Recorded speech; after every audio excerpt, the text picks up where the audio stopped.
ভারত বিদ্বেষে ধোঁয়া দিতে গিয়ে বস্ত্রশিল্পে নিজের পায়ে নিজেই কুড়ুল মারছে বাংলাদেশ।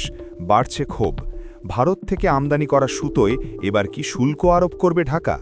পোশাক শিল্প ও বস্ত্রকল মালিকদের একাংশের তরফে এই দাবি উঠলেও বাকিরা একমত নন।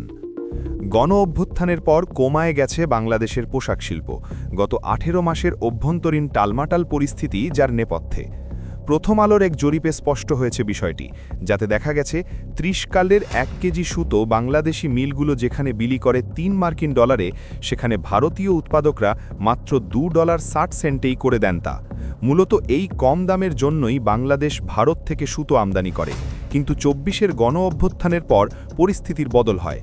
ভারত থেকে স্থলবন্দর দিয়ে সুতো আমদানি বাংলাদেশ বন্ধ করে দিতেই পাল্টা ঢাকার ওপর 3 দফা নির্দেশিকা চাপায় নয়াদিল্লি। এরপর শুধু সমুদ্রপথেই সুতো আমদানির ব্যবস্থা চালু থাকে। অচলাবস্থা কাটাতে আসরে নামে BTMA চিঠি পাঠানো হয় বাংলাদেশ ট্রেড অ্যান্ড ট্যারিফ কমিশনে। দেশের স্পিনিং মিলগুলিতে প্রায় 12,500 কোটি টাকার সুতো অবিকৃত অবস্থায় পড়ে আছে। তাছাড়া স্পিনিং মিলগুলো বন্ধ হলে পোশাক শিল্পের ক্ষতি।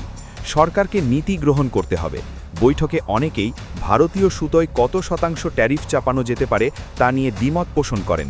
নেতাদের একাংশ 20% শুল্কের পক্ষে মত দিলেও বাংলাদেশ ট্রেড অ্যান্ড ট্যারিফ কমিশনের তরফে পরিষ্কার জানিয়ে দেওয়া হয়, একক কোনো দেশের ওপর কোনো পণ্যে সেফগার্ড শুল্ক আরোপ করা যায় না, করলে সব দেশের ওপরই করতে হয়।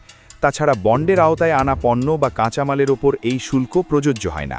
গত 5 মাসে রপ্তানি ঠেকেছে তলানিতে। তাই হঠকারী সিদ্ধান্ত না নেওয়াই ভালো। আইন মেনে কাজ করতে হবে, চিন্তা ভাবনা করে পদক্ষেপ গ্রহণ করতে হবে। পরিসংখ্যান বলছে এখনও পর্যন্ত বন্ধ হয়েছে 60টি স্পিনিং কারখানা। বিশেষজ্ঞ মহল মনে করছে অভ্যন্তরীণ শান্তি ও স্থিতিশীলতাকে ফিরিয়ে আনতে হবে পুরোদস্তুর, না হলে বিনিয়োগ আসবে না। 24-এর গণ অভ্যুত্থানের পর ঝাঁপ পড়েছে 140টি কারখানার, কর্মহীন 1,30,000 শ্রমিক। দেশের পোশাক শিল্পীদের প্রায় 32% ন্যূনতম মজুরির থেকে কম আয় করেন। এছাড়াও প্রতি 8 জনের মধ্যে 1 জন ফেঁসে ঋণের জালে। কোনো শ্রমিকের বক্তব্য তারা দিনে 12 ঘন্টা কাজ করেন।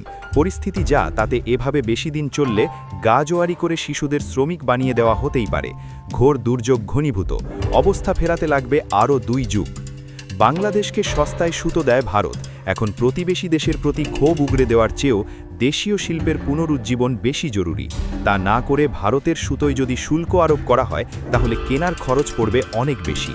দেশের এই দুর্দিনে বাংলাদেশের বস্ত্র ও সুতো মালিকরা কি করে চড়া দামে তা কিনবেন? প্রশ্ন সেখানেই।